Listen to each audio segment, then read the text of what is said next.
life will often disrupt what you expected.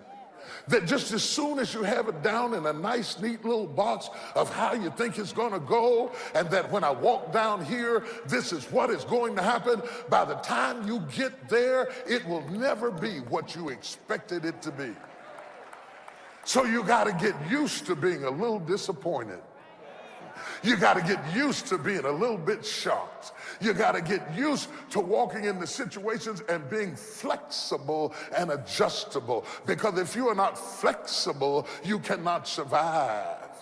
God did not promise you that by the time you got to where you was trying to go, it would be what you thought it would be.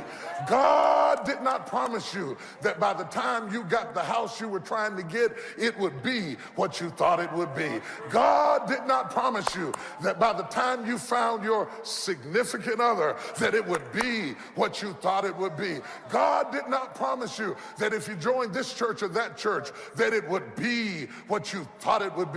But I came to tell you this morning that our God is a God of the unexpected.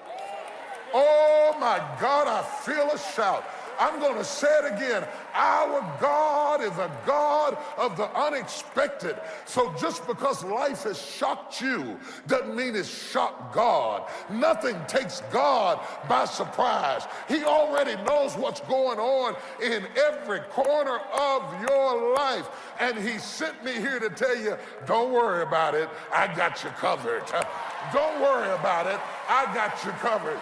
You may be shocked, but God's not shocked. Oh, that's a good shouting spot right there. Slap somebody and tell them God's got you covered. God's got you covered. When you don't get what you expect, God's got you covered. When it's a disappointment, God's got you covered.